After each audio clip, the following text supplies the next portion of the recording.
Boa noite. Boa noite. No programa de hoje, vamos falar sobre os números alarmantes, o estado crítico do pescador, vamos ter a presença de um especialista na Sanebave e também vamos falar sobre a situação da região.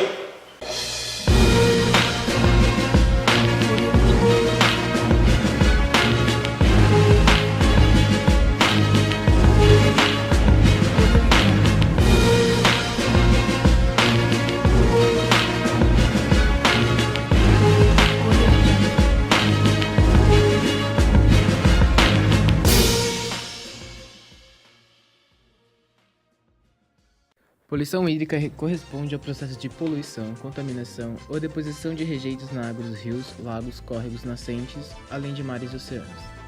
Trata-se de um problema socioambiental de elevada gravidade, pois embora a água seja um recurso natural renovável, ela pode tornar-se cada vez mais escassa, haja vista que apenas a água potável é para consumo. A principal causa da poluição das águas é o desenvolvimento desenfreado das atividades econômicas, sobretudo nas cidades, com o aumento da deposição indevida de rejeitos advindos do sistema de esgoto e saneamento. Outra causa também apontada é o destino incorreto do lixo por parte da população, que atira objetos nos cursos d'água por falta de conscientização ambiental. A contaminação das águas no Brasil aumentou 5 vezes nos últimos 10 anos causadas pelas atividades humanas. O Brasil é um dos maiores produtores agropecuários do planeta. Esse fato faz com que a agricultura seja a maior fonte de poluição das águas brasileiras. Em termos globais, a agricultura é a maior responsável pela taxa de poluição devido ao grande volume de água usada na irrigação e representa cerca de 70% de toda a poluição mundial, seguidos pela indústria com cerca de 22% e pelo uso doméstico com cerca de 8%. As consequências da poluição das águas são diversas. A primeira é a perda dos recursos hídricos para consumo. Além disso, vale lembrar que esses locais são o habitat de várias espécies, algumas delas em risco de extinção. Outro efeito da poluição hídrica é a ocorrência de um fenômeno chamado de eutrofização da água. Esse processo consiste na presença excessiva de nutrientes oriundos de produtos químicos que contaminam os rios, provocando a proliferação desenfreada de algas e cianobactérias, que impedem a entrada de luz nos ambientes fluviais e reduzem a disponibilidade de oxigênio na água, o que pode gerar a morte de intocáveis espécies. Com a morte dessas espécies, acaba gerando problemas econômicos para pescadores. Como no caso do Sr. Almeida, um pescador local nascido no sul de Minas. Opa!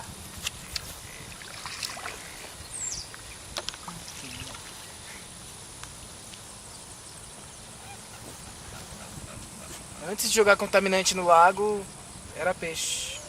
Hoje é só mais um chinelo. Nossa equipe foi até uma estação de tratamento de água e conversamos com um especialista na área, o Leandro, que deu uma aula sobre como é feito esse tratamento. Ele se dá basicamente em 5 fases, né? Essa fase aqui, ó, que é a primeira, né? Água bruta, que é a captação, né? É a forma que a água chega pra gente dos mananciais. No nosso caso aqui é a represa e Pinheirinho. Chega nesse estado aqui, ó. Aí vem a floculação, né? E essa fase aqui, que se dá através desse cidadão aqui, ó. Esse é o nosso coagulante, PAC, policloreto de alumínio. Ele tem carga positiva, né? Base de alumínio, né? Mais 3. Então ele é dosado aqui na água bruta, né? E através da reação química, né? Cátions e ânions começam a se atrair, se aglomerar, forma a floculação. Esses floquinhos, tá vendo? Esse floquinho já inicia aqui a limpeza da água, né? Essa reação que faz essa fase de floculação. Então isso aqui já é matéria orgânica da água, são esses floquinhos já, né, realizando a limpeza, né? Aí depois dessa é a terceira fase, que é a decantação, né? Água decantada. Então dá pra ver aqui a aparência já está praticamente limpa, né? Dessa aqui. Aqui não dá para observar direito, o que é a decantação? Esses floquinhos começam a ganhar peso, começa a acumular no fundo, né? Então ela vai ficar depositada no fundo, decantação. E depois dessa filtração... Leandro nos esclareceu algumas coisas sobre a região também. Tem possibilidade de tratamento de rios em estados críticos? Tem a possibilidade, porém há um investimento muito grande. Então resta saber se vale a pena, se compensa o tratamento, essa forma, né? Mas possibilidade é essa. Um tempo atrás saiu uma foto falando sobre o córrego da Capela que vinha e juntava com a água do Rio Capivari. E vocês, as cidades aqui, Vinhedo, Valinhos, Oliveira, vocês mandaram algum contato? Sim, há um contato, até porque a nossa captação feita do Capivari, a captação primária é feita em Louveira. Né? Então o ponto de captação é em Louveira. Aí nós temos a água captada do rio, né? Aí temos duas lagoas de estabilização, que é o sistema São Joaquim, a represa São Joaquim e o Pinheirinho, né?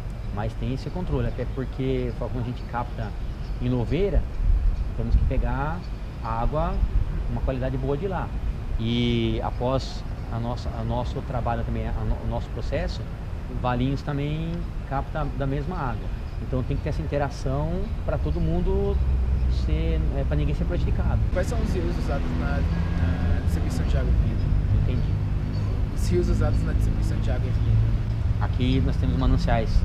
O rio, nós temos só o sistema Capivari e a nossa represa, que é a represa 1, né? Que são interligados, a 3, a 2 e a 1. É a mesma água. E temos alguns afluentes também, alguns córregos. Tem o córrego do Pixoxó, tem o córrego do Bom Jardim, né? Mas são afluentes. Mas os nossos principais mananciais, né, da captação é a represa e o sistema Capivari. Como que está a distribuição de água em Vinhedo? Hoje a gente pode dizer que ela está em condição normal. Né?